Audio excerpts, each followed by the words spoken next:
ഒരു രാജ്യം ഒറ്റ തിരഞ്ഞെടുപ്പ് ഈ പാർലമെന്റ് സമ്മേളനത്തിൽ അവതരിപ്പിച്ചേക്കും. കേന്ദ്രമന്ത്രിസഭാ യോഗം ഇത് സംബന്ധിച്ച് ബില്ലിന് അംഗീകാരം നൽകിയിരിക്കുകയാണ്. അപ്പോൾ ഈ ബസന്ത് വിവരങ്ങളുമായിട്ട് ബസന്ത്, BJP അല്ലെങ്കിൽ NDA സർക്കാർ മുന്നോട്ട് വയ്ക്കുന്ന ഏറ്റവും പ്രധാനപ്പെട്ട ഒരു കാര്യമാണ് ഒരു രാജ്യം ഒറ്റ തിരഞ്ഞെടുപ്പ്. അപ്പോൾ അത് വേഗത്തിൽ തന്നെ നടപ്പിൽ വരുത്താനുള്ള ശ്രമങ്ങളിലേക്ക് കടക്കുകയാണല്ലേ?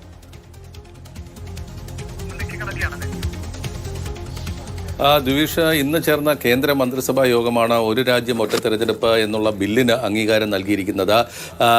കഴിഞ്ഞ സെപ്റ്റംബർ മാസത്തിൽ രാംനാഥ് കോവിന്ദ് സമിതിയുടെ ഇത് സംബന്ധിച്ച റിപ്പോർട്ടിന് കേന്ദ്ര മന്ത്രിസഭ അനുമതി നൽകിയിട്ടുണ്ടായിരുന്നു.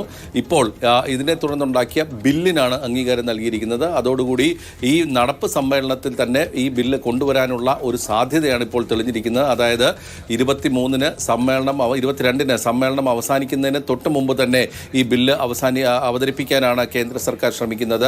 അതായത് ബില്ല് മിക്കവാറും സംയുക്ത സമിതിയുടെ അല്ലെങ്കിൽ പാർലമെന്റ് സമിതിയുടെ പരിശോധനയ്ക്ക് വിട്ടുകൊണ്ടുള്ള ഒരു സമവായ നീക്കത്തിനാണ് സർക്കാർ ഇപ്പോൾ ആലോചിക്കുന്നത്. അതായത് ഇപ്പോൾ തന്നെ പാസാക്കി എടുക്കാനുള്ള ഒരു നീക്കവും സർക്കാരിന്റെ ഭാഗത്തുനിന്ന് ഉണ്ടാവില്ല. അതേസമയം ഇതിലൊരു പൊതുവായിട്ടുള്ള ഒരു സമവായം എല്ലാ പാർട്ടികളുടെയും വിശ്വാസത്തിൽ എടുത്തുകൊണ്ടുള്ള ഒരു സമവായത്തിനാണ് സർക്കാർ ശ്രമിക്കുന്നത്. അതുകൊണ്ട് തന്നെ അവസാന ദിവസം ബില്ല് സഭയിൽ കൊണ്ടുവരാനുള്ള ഒരു സാഹചര്യമാണ് ഇപ്പോൾ ഉരുത്തിരിയുന്നത്. ഇന്ന് ചേർന്ന കേന്ദ്രമന്ത്രിസഭാ യോഗമാണ് ഈ ബില്ലിന് അംഗീകാരം നൽകിയിട്ടുള്ളത്. രാംനാഥ് കോവിന്ദ് സമിതി സമർപ്പിച്ച റിപ്പോർട്ട് ഏകദേശം 18,000 പേജ് ഉള്ളതായിരുന്നു.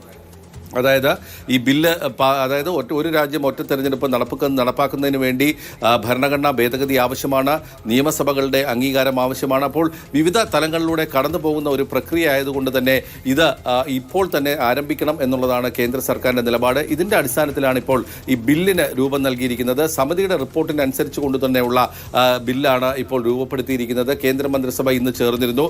അതേസമയം ഔദ്യോഗികമായിട്ടുള്ള വാർത്താ സമ്മേളനം ഒഴിവാക്കിയിട്ടാണ് ഇക്കാര്യം ഇപ്പോൾ പുറത്തുവിട്ടിരിക്കുന്നത്. അതായത് ഈ ബില്ലിന് അംഗീകാരം നൽകിയിരിക്കുന്നു. നടപ്പ് സമ്മേളനത്തിൽ തന്നെ അവതരിപ്പിക്കാനുള്ള ഒരു സാധ്യത മാത്രമല്ല, ഏറ്റവും അവസാനത്തെ ദിവസം ബില്ല് വരാനുള്ള ഒരു സാധ്യതയാണുള്ളത്. ബില്ല് സമിതികളുടെ പരിശോധനയ്ക്ക് വിട്ടുകൊണ്ട് ഒരു പൊതുവായ ഒരു സമവായം ഉണ്ടാക്കിയെടുക്കുക എന്നുള്ളതാണ് ഇപ്പോൾ സർക്കാരിന് മുന്നിലുള്ള ഏക മാർഗം. ഈ ബില്ലിന് ഈ ഒരു രാജ്യം ഒറ്റ തെരഞ്ഞെടുപ്പ് എന്നുള്ള ശരി, പി ബസന്താണ് വിവരങ്ങൾ ഡൽഹിയിൽ നിന്നും നൽകിയത്. തീർച്ചയായും 2029-ലെ തെരഞ്ഞെടുപ്പ് അത് കേന്ദ്രത്തിലേക്കുള്ള തെരഞ്ഞെടുപ്പും സംസ്ഥാനങ്ങളിലേക്ക് തെരഞ്ഞെടുപ്പും ഒരുമിച്ചാകുമോ എന്നാണ് ഇനി എല്ലാവരും ഉറ്റുനോക്കുന്ന വിഷയം.